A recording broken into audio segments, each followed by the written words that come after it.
À la une de l'actualité présidentielle du 7 novembre dernier à Madagascar, le candidat Marc Ravalomanana a déposé ce mardi des requêtes devant la Haute Cour constitutionnelle. En Gambie, la police a interrogé le chef de l'opposition Hakainde Hichilema pour avoir prétendument alimenté les attaques contre des ressortissants chinois.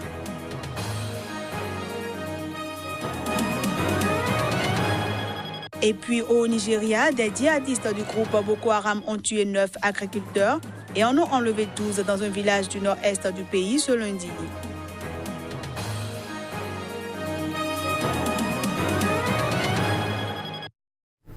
Voilà pour les titres. Bienvenue à tous. Recensement électoral en Guinée-Bissau.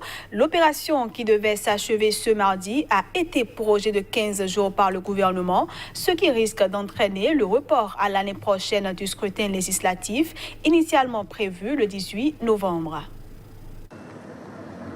Cette prolongation qui était attendue à la suite de déclarations du président José Mario Vaz la semaine dernière a été annoncée lundi soir par un communiqué du bureau du Premier ministre Aristide Gomes.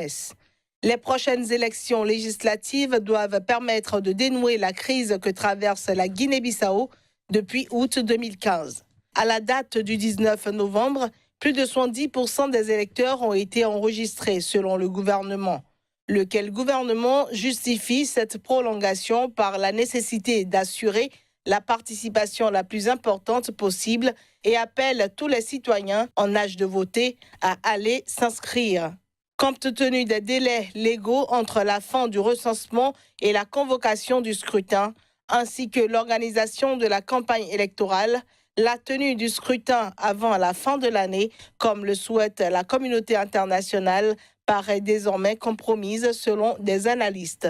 Le président José Mario Vaz a indiqué le 15 novembre que la nouvelle date des élections serait fixée après la conclusion du recensement électoral, désormais prévu le 5 décembre.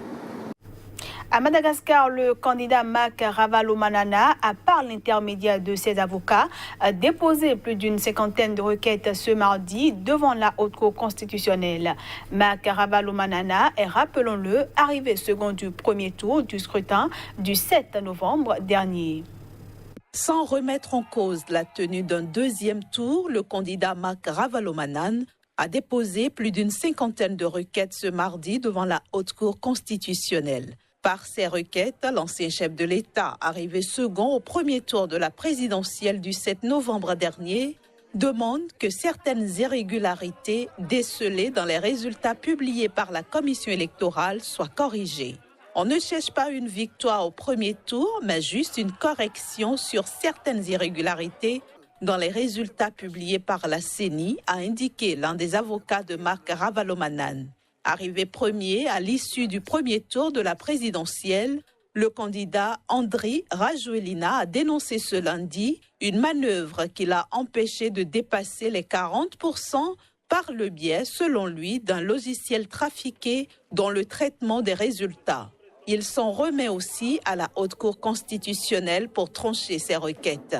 Les résultats complets et officiels publiés par la CENI samedi dernier implique la tenue d'un second tour le 19 décembre qui va se jouer entre Andry Rajoelina et Marc Ravalomanana, les deux protagonistes de la crise de 2009 qui s'étaient vus interdire de participer à la présidentielle de 2013. La santé du chef de l'État gabonais Ali Bongo Ondimba, hospitalisé en Arabie Saoudite, continue de susciter des démarches. Le Gabon s'est dit disposé, le moment venu, à recevoir une mission de l'Union africaine. L'organisation a annoncé samedi dernier l'envoi d'une mission d'information et d'écoute à Libreville. Reportage. Lors de l'ouverture samedi d'un sommet à Addis Abeba en Éthiopie, l'Union africaine a annoncé qu'une mission serait dépêchée dans les meilleurs délais à Libreville au Gabon, indiquant être attachée au strict respect de l'ordre constitutionnel. Dans un communiqué paru dans la presse mardi, le gouvernement gabonais s'est étonné des voix inhabituelles de l'annonce de l'Union africaine. L'équipe dirigeante a indiqué que la réception de la mission pourra se faire à une date qui sera convenue par les deux parties. Le communiqué signé du ministre des Affaires étrangères précise que la solidité des institutions gabonaises n'est plus à prouver et que la décision de la Cour constitutionnelle rendue le 14 novembre témoigne de leur fonctionnement normal et régulier. La Cour constitutionnelle a modifié mercredi la Constitution afin de faire face à l'indisponibilité temporaire du président Bongo. Elle a notamment autorisé le vice-président à convoquer et à présider un conseil des ministres. Avant d'être modifiée par la Cour, la Constitution gabonaise stipulait que seul le président pouvait autoriser son vice-président à organiser un conseil des ministres. Un conseil des ministres s'est tenu vendredi même à Libreville, le premier depuis l'hospitalisation d'Ali Bongo. Ce dernier est depuis le 24 octobre en Arabie Saoudite où, selon la présidence à Libreville, il se trouve dans une phase de recouvrement de la plénitude de ses facultés physiques à la suite d'un malaise. Allons à présent en Zambie où la police a interrogé le chef de l'opposition Hakainde Hichilema pour avoir prétendument alimenté les attaques contre des ressortissants chinois. Les précisions. Pour avoir soi-disant attisé les attaques contre des ressortissants chinois, le chef de l'opposition Hichilema a été interrogé ce mardi par la police zambienne. Il a été accompagné au poste de police de Ndola, la capitale de la Copperbelt, par le député Geoffroy Mwamba, un groupe d'avocats, et par Chishimba Kwambwili, porte-parole du parti au pouvoir, le Front patriotique au pouvoir. Selon le chef de la police de la province de Copperbelt, Hichilema, du Parti uni pour le développement national, avait été interrogé après avoir affirmé que le gouvernement avait vendu une entreprise de bois d'État aux intérêts chinois, provoquant des manifestations dans les rues de Kitwe, la deuxième ville de Zambie. Lors des manifestations, certaines entreprises chinoises ont été pillées, de même que des dizaines de manifestants arrêtés. Il a décidé de garder le silence, ce qui est son droit. Nous demandons au public de ne pas s'en prendre aux étrangers qui sont venus investir dans notre pays. Après sa libération, Hichilema a déclaré à la presse qu'il s'agit de défendre les intérêts de la population zambienne. Selon moi, cela a été fait par des professionnels. Nous en sommes certains. Le sentiment anti-chinois en Zambie a grandi suite à l'attribution de contrats lucratifs à la Chine et à des emprunts du gouvernement de Beijing. Au Nigeria, des djihadistes du groupe Boko Haram ont tué 9 agriculteurs dans un village du nord-est du Nigeria. Ils en ont également enlevé 12.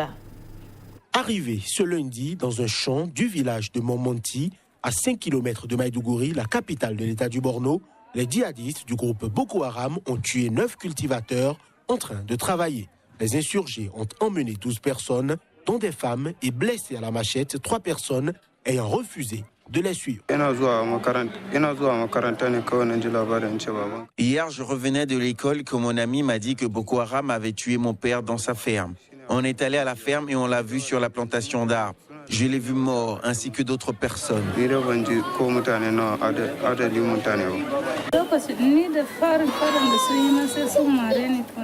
Ils m'ont d'abord giflé et ils ont tiré sur mon mari devant moi.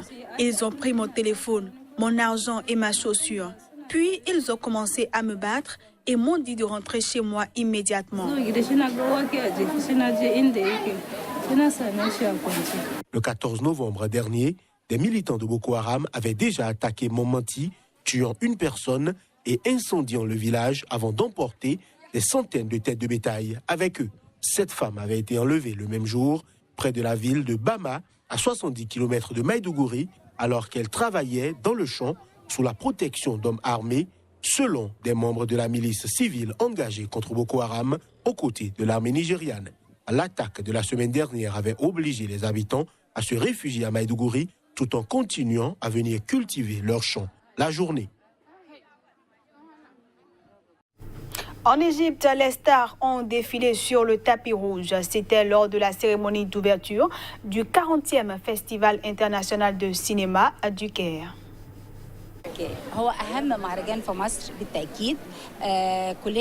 C'est sûrement le festival de cinéma le plus important en Égypte. Nous le souhaitons tous. Nous étions très contents du festival El Gouna. Il était fascinant et éblouissant. Nous voulons que notre festival soit de bonne qualité. J'espère que nous pourrons avoir un festival de cinéma dans tous les gouvernorats. Tout ça enrichit l'industrie du cinéma. Nous allons tirer profit de tels festivals et nous allons voir de grands films que nous n'avons pas la chance de voir d'habitude.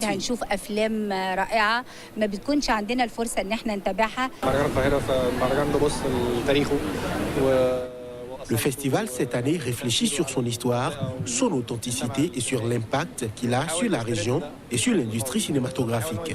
Le festival cherche à reprendre son rôle, encore une fois, en regardant vers l'avenir et en suivant le rythme du changement et de la nouvelle ère. Un festival de cinéma ne doit pas seulement montrer des films et des superstars, il doit aussi proposer quelque chose à l'industrie du cinéma, donc il profite et il sert.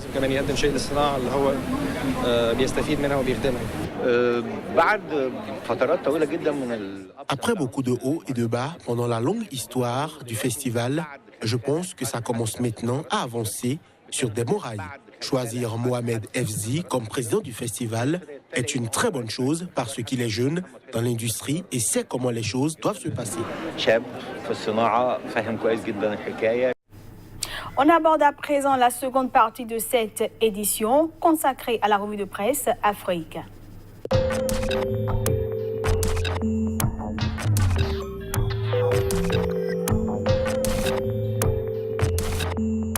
Bonjour et bienvenue à toutes et à tous sur Sika TV.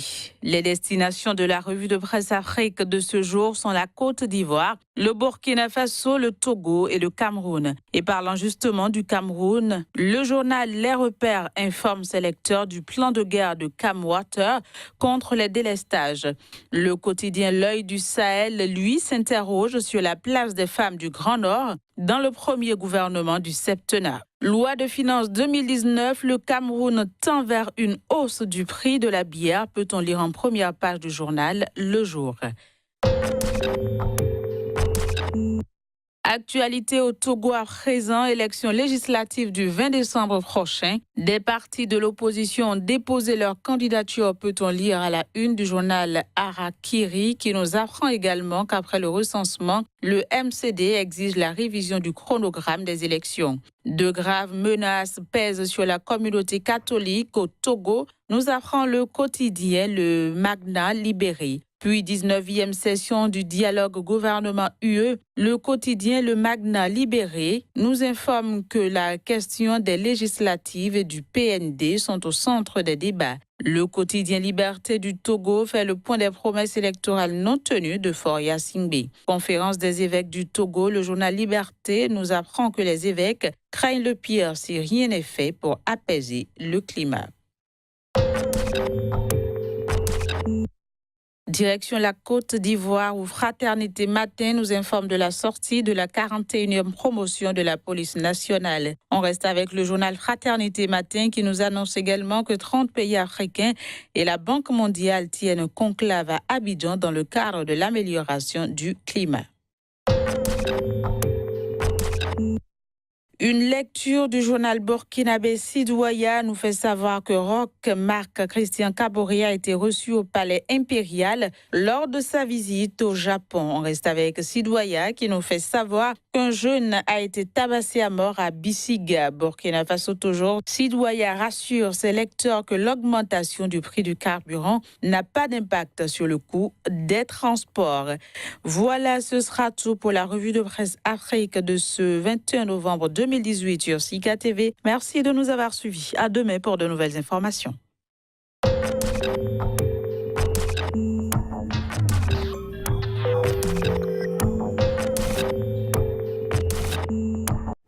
Et c'est sur cette revue de presse Afrique que prend fin cette édition. Merci à tous d'avoir été des nôtres.